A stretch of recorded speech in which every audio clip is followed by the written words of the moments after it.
Regardez le vice de ces gens. Oui, il y a peut-être une allusion. Je suis un sioniste pro-palestinien, c'est mon identité politique. Quand toutes les filles seront voilées sur la plage du Pouliguen, avec votre fille, quand elle-même sera obligée d'être voilée pour pas être traitée comme une moins que rien, une traînée. Bienvenue sur Das Polémique. Aujourd'hui, nouvelle vidéo actu dans laquelle je vous propose de voir avec moi l'actualité de ce pays de fou.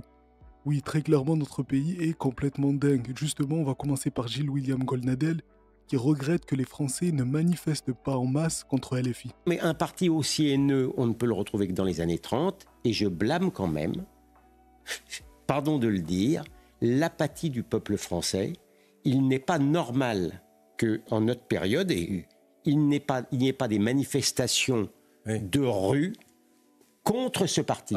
C'est ce il y a parti, déjà 90% des Français qui votent pas pour eux. C'est ce parti qui a le monopole de la rue. Il y a une apathie française. Bon, j'ai envie de dire, vas-y, personne ne t'en empêche. Il fait comme si les pouvoirs publics empêchaient toute manifestation contre LFI, alors que bien au contraire, tous ceux qui peuvent cracher d'une manière ou d'une autre sur les insoumis sont accueillis chaleureusement par le système. Et donc on a Mélenchon qui, après s'être emporté face à un journaliste sur un plateau télé, montre clairement qu'il en a marre de ce cirque. Dont on a saccagé la maison, c'est nous qui sommes les racistes. Qu'est-ce que c'est que cette histoire? Et parce que j'ai dit, ça suffit sur un plateau de télé, parce que j'en avais jusque-là. Et comprenez-moi bien, regardez le vice de ces gens. Oui, il y a peut-être une allusion, comme ils sont complètement obsédés, qu'ils ont à la maison les collections d'affiches d'extrême droite que leur avaient laissées leurs grands-parents. Ils les regardent tous les 5 minutes. Là, celle-là, je la connais. Pas de bol, nous, on n'a pas ces affiches. On n'est pas au courant. On ne sait pas. D'accord? 7 jours, ça a duré. Ça fait 7 jours qu'ils nous cassent les pieds avec un visuel qui n'est plus aujourd'hui diffusé que par l'extrême droite et les journalistes. Ils se repaissent du délice de voir si quelqu'un ne voudrait pas avouer.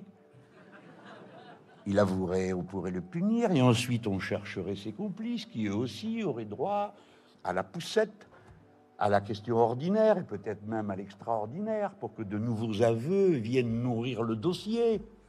Voilà, c'est ça. Ça s'appelle les médias. Alors oui, c'est vrai, il y a les médias, mais il faut aussi préciser qu'ils sont bien aidés par la gauche, et en particulier le Parti Socialiste, en la personne de Karim Bouamran, le maire de Saint-Ouen.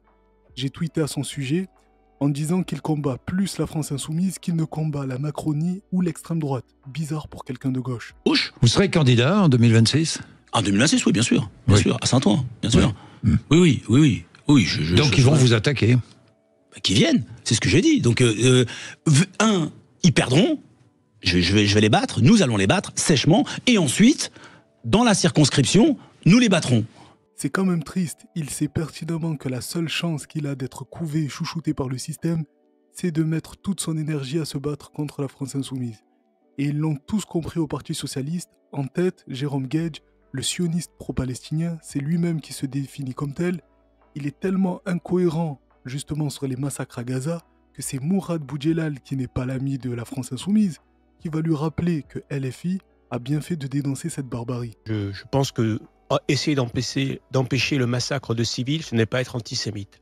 Ça n'a rien à voir. C'est ma position. Voilà. Je ne suis pas antisémite, je défends Israël, mais bon, ce qui se passe aujourd'hui, je trouve que LFI a eu raison de le dénoncer parce qu'on est sur un génocide et que les massacres du 7 octobre et l'atrocité du 7 octobre ne peut pas tout justifier derrière. On ne répond pas à une atrocité, mais je suis absolument d'accord avec vous, mais plus grande. Non, mais le seul problème, c'est 7 octobre à 12h41, on est encore avec des fusillades et des gens qui sont en train de se faire kidnapper. Et à ce moment-là, la réponse de LFI, c'est de dire l'attaque armée conduite par les forces du Hamas s'inscrit dans un contexte de renforcement de la colonisation, blablabla. Bien sûr, moi j'ai toujours condamné la colonisation.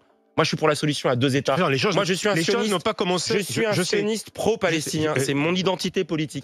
Je dis qu'ils ont fait une faute politique, ce qui est possible, mais comme pour l'histoire de l'affiche Hanouna, ils reconnaissent pas leur faute et ils enfoncent le clou. Et ils disent nous sommes sur une position pas commencé le 7 octobre. Voilà. Vous avez une mémoire qui est sélective. Mais non. C'est le sionisme de gauche. Ils sont contre la colonisation, mais ne font rien contre. Ils sont contre les massacres, mais ne font rien contre. En bref, c'est ça. Passons à l'émission, c'est ce soir qui à ses débuts proposait des plateaux assez équilibrés, avec des spécialistes plutôt pro-palestiniens et d'autres plutôt pro-israéliens. Et vu qu'au fil des émissions, des vérités jusque-là censurées pouvaient être dites, progressivement, les plateaux sont devenus de plus en plus sionistes jusqu'à faire comme CNews. J'aimerais répondre à Vincent Lemire, parce qu'il a commencé l'émission en accusant Benyamin Netanyahou d'être un criminel de guerre. Mais les vrais criminels, c'est les terroristes... Criminels contre l'humanité aussi. Voilà, les vrais terroristes, les vrais criminels, c'est les terroristes du Hamas qui se cachent dans des populations civiles, au sein parfois de leur propre famille, d'où le nombre élevé de victimes collatérales. Et quiconque connaît Tsahal, quiconque connaît la moralité de Tsahal, sait que ce ne sont pas des civils qui sont en premier lieu visés, mais bien des cibles terroristes. Aujourd'hui, j'ai l'impression qu'on se pose la question, est-ce qu'Israël a raison ou tort? Est-ce que Netanyahou a raison ou tort? Mais la vraie question, c'est pourquoi le Hamas détient depuis 17 mois 59 otages, dont 35 cadavres, et pourquoi on s'évertue à continuer à croire les chiffres invérifiables du Hamas, ce groupe terroriste qui a étranglé à mort 2 enfants, Ariel et Kfir Bibas, avant de les mutiler. C'est le Hamas qui a commencé la guerre, c'est le Hamas qui s'obstine à poursuivre cette guerre en refusant de libérer les otages. Ça, c'est juste quelques faits que j'aimerais rappeler qui sont essentiels pour comprendre cette guerre. Personne ne lui coupe la parole. À aucun moment, elle peut dérouler la propagande sioniste en toute tranquillité. Et ce n'est pas fini.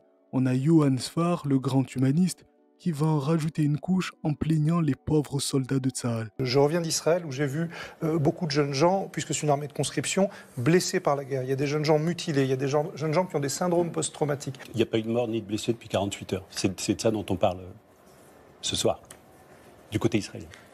C'est un compte? Non, c'est un concours? Non, je dis juste Israël que depuis est toujours perdant dans la compétition victimaire. Pas un seul mot pour les civils palestiniens, mais il faudrait plaindre des criminels de guerre qui reviendraient traumatisés des massacres qu'ils ont commis. Bref, cette émission, comme je vous le disais, elle est devenue full sioniste.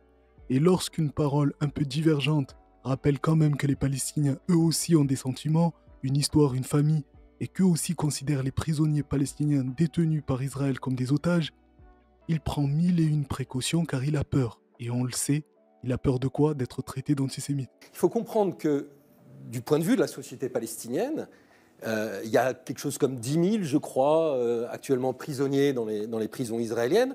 Dans ces 10 000, il y en a au moins 2 000 ou 3 000 qui sont des prisonniers qu'on appelle des détenus administratifs. Ce sont des gens qui sont mis en prison sans procès, sans connaître même les charges qui leur sont reprochées. Ça dure 6 mois et c'est renouvelable indéfiniment. Du point de vue des Palestiniens, il s'agit d'otages également. Et leurs proches vivent un enfer qui est similaire. Ils n'ont aucune idée de quand ces personnes seront libérées. Et depuis le début de la guerre, la Croix-Rouge ne peut pas les Franchement, ce n'est pas les mêmes conditions. Vous pouvez pas... Bref, revenons à Karim Bouamran, qui, je le rappelle, est un homme politique de gauche. C'est ce qu'il dit en tout cas. Écoutez son avis sur la polémique autour des femmes voilées dans le sport. Le voile dans le sport. Interdiction à toutes les compétitions sportives par la loi, disait hier Bruno Retailleau. Il y a un texte qui a été voté au Sénat, qui va venir à l'Assemblée nationale. Je vois qu'Elisabeth Borne assure qu'elle est favorable à l'interdiction du voile dans les compétitions sportives. Vous aussi?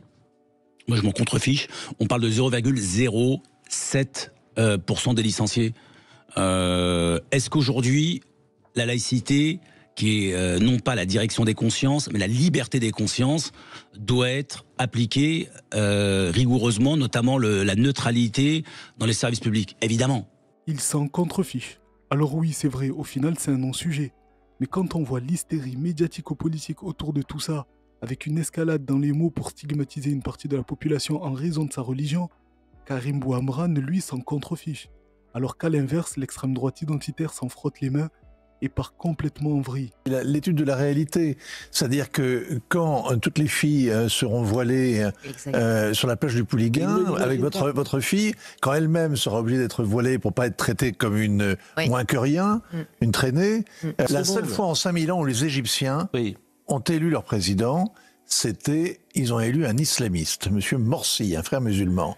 La réalité sur le terrain, c'est que partout, des mosquées se construisaient avec des barbus épouvantables qui régentaient tout leur environnement et qui faisaient régner la terreur. Est-ce que vous pensez une islamisation de notre pays dans les 20 ans à venir, faisant que les plages sur la côte atlantique seront submergées par des femmes voilées? Je pose la question à Vincent Hervouet. Je ne le pense pas. Mais c'est la guerre que mènent depuis des décennies maintenant toutes les nations musulmanes, je ne vous dis tous les pas peuples, que ce phénomène n'existe les pas. classes moyennes du monde arabe. Alors ce racisme et cette islamophobie, personnellement, je trouve que c'est sans précédent. On n'est pas sur un média confidentiel sur Internet. On parle d'une chaîne d'information à qui on alloue un canal TNT. Et l'ARCOM ne bouge pas une oreille. Écoutez également Sabrina Medjeber. Gilles William a posé un diagnostic judiciaire. Moi, j'aimerais bien poser un diagnostic culturel. Pourquoi n'y a-t-il pas de bal dans leur quartier? Pourquoi n'y a-t-il pas de mixité entre les filles et les garçons dans leur quartier? Pourquoi?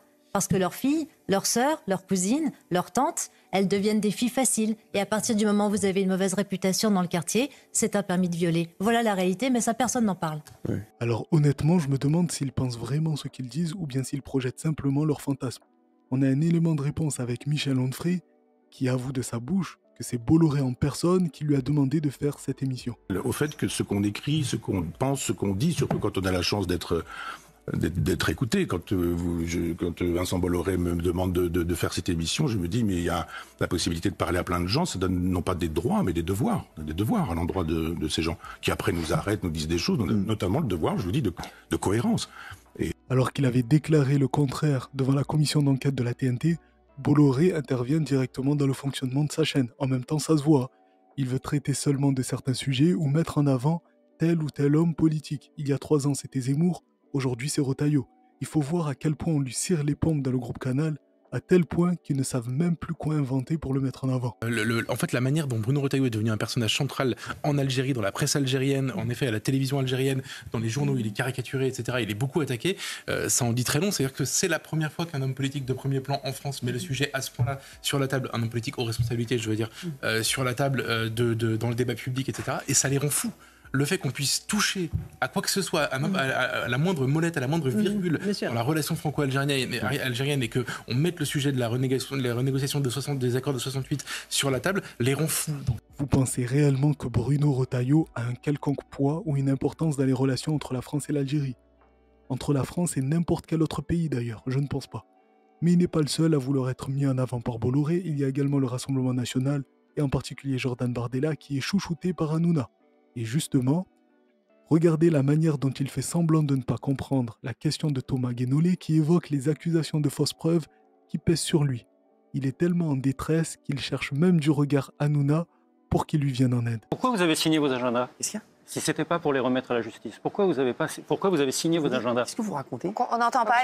On n'entend pas ce que vous dites là, franchement. Je disais... Non, mais c'est pas une interview de Thomas Guénolé là. Non, mais je pose la question. Pourquoi vous avez signé vos agendas Thomas Guénolé, si ce n'était pas pour les remettre à la justice? Juste Thomas Guénolé. Dans l'affaire des emplois fictifs, j'ai pas compris ça. Vous signez vos agendas, vous? Dans l'affaire des emplois fictifs? Oui. Au Parlement européen? Oui, je ne suis pas concerné par l'affaire. Si, il y a une pièce qui vous concerne et ma question c'est pourquoi vous avez signé vos agendas? Jordan Bardella. Non, vous n'êtes pas du tout accusé, mais il y a une pièce qui vous concerne. Pourquoi vous l'avez signé?